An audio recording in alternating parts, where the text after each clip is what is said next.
Assalamualaikum warahmatullahi wabarakatuh.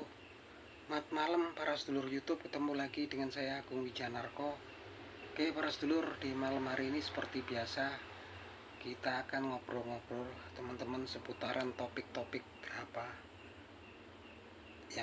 topik-topik yang lagi viral ya, yang lagi banyak diperbincangkan orang di media sosial gitu kan. Nah, akhir-akhir ini mungkin teman-teman ketika buka HP kemudian buka YouTube-nya gitu kan, tiba-tiba di beranda ada konten-konten tertentu gitu kan yang muncul kan.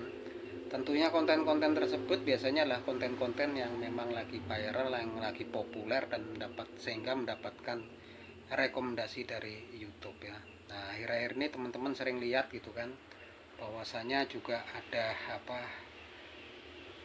konflik internal di kalangan umat Islam yang kayaknya lagi viral ya akhir-akhir ini, yaitu ada sekelompok orang gitu kan yang kemudian mengeklaim memiliki nasab atau garis keturunan langsung kepada Nabi Muhammad SAW, dan kemudian ada juga beberapa pihak dari juga kalangan orang Islam atau Muslim yang menanyakan kesahihan kebenaran daripada klaim tentang garis keturunan kepada yang memang menuju ke nasab kepada Nabi Muhammad SAW. Dan tentunya itu sebetulnya hal yang biasa ya kalau kemudian mempertanyakan, karena memang sebetulnya sudah kewajiban daripada setiap muslim untuk selalu mencintai, menyayangi dan mendoakan anak keturunan Nabi Muhammad SAW. Dan itu memang kita lakukan ketika kita melakukan sholat sholat di atahiyat awal dan atahiyat akhir, selalu mendoakan anak keturunan Nabi Muhammad SAW beserta anak dan keturunannya. Tapi dengan catatan memang ya kita doakan, kita sayangi, kita cintai gitu kan, dengan catatan memang betul-betul keturunan Nabi Muhammad SAW. Nah, kalau sekarang kemudian ada yang mempertanyakan gitu kan, klaim dari sekelompok orang yang menyatakan mereka merupakan memiliki nasab garis keturunan kepada Nabi Muhammad SAW.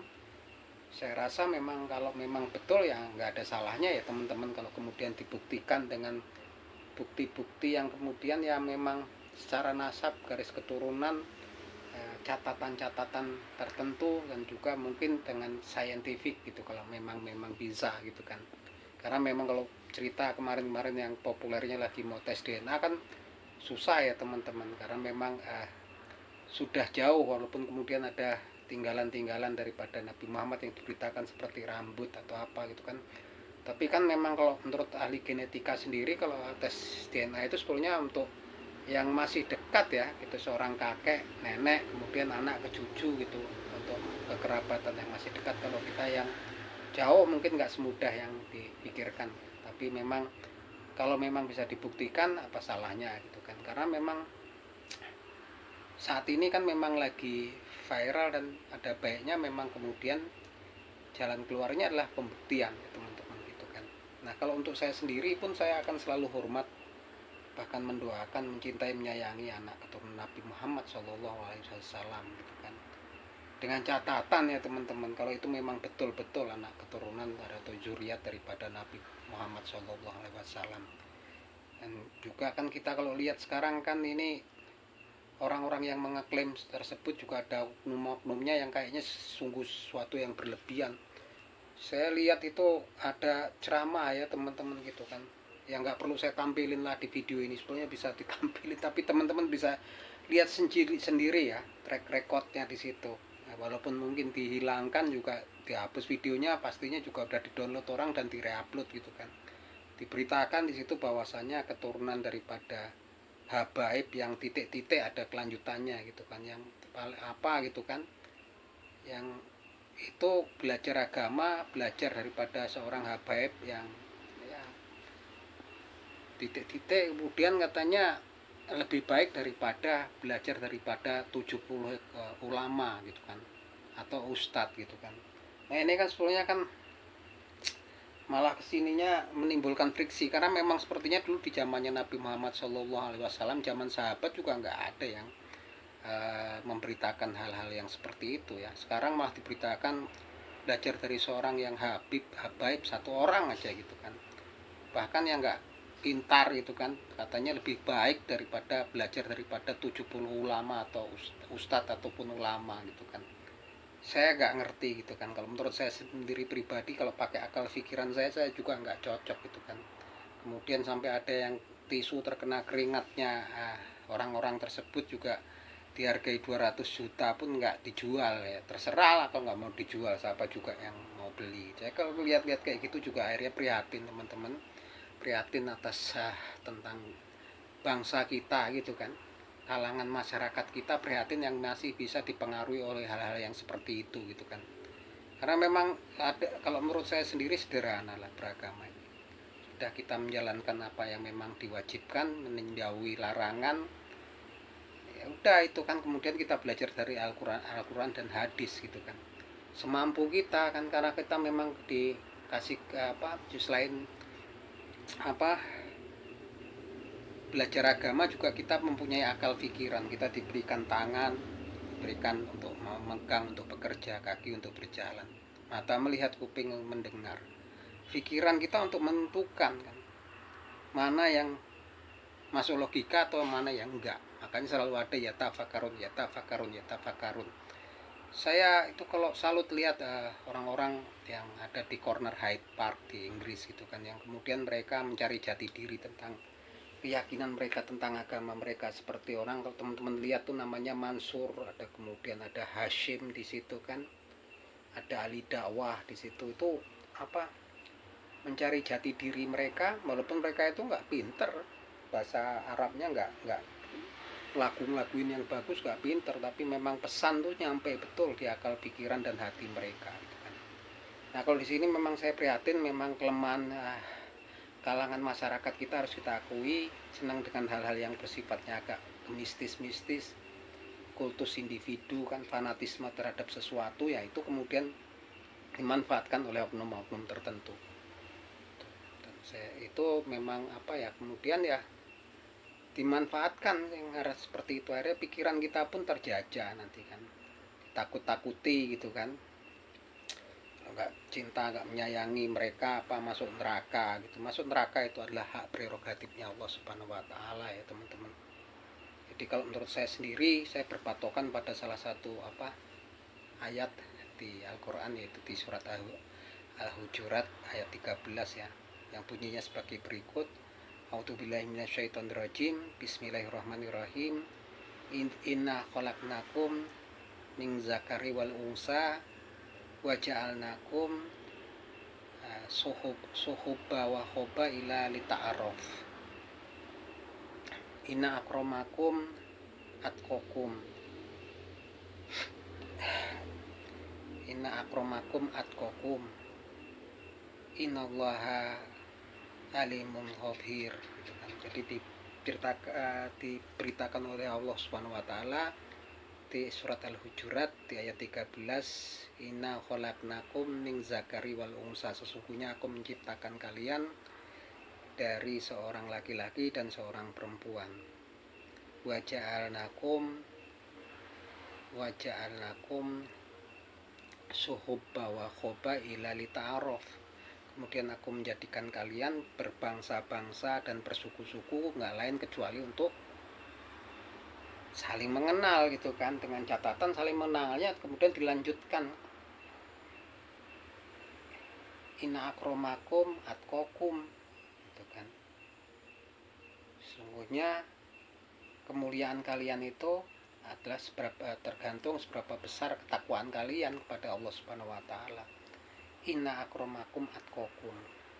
Nah itu teman-teman, jadi kita saling mengenal, tapi dengan didasari bahwasanya, kelanjutannya bahwasanya kemuliaan daripada seorang hamba ciptaan Allah itu bukan berdasarkan garis keturunan, nasab, dari suku apa gitu kan, anaknya siapa gitu kan, tapi di sini diberitakan oleh Allah di surat Al-Hujurat ayat 13, inna akramakum atqakum, sungguhnya yang paling mulia di sisi Allah Subhanahu wa Ta'ala adalah yang paling besar takwanya kepada Allah Subhanahu wa Ta'ala.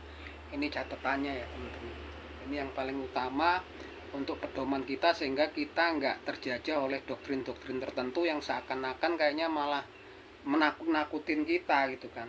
Ancamannya apa gitu, kalau kamu nggak taat, nggak cinta kami, nggak nyayang ini, masuk neraka. Apa masuk neraka, kayaknya sudah tahu mereka siapa-siapa yang akan masuk neraka, masuk surga gitu kan.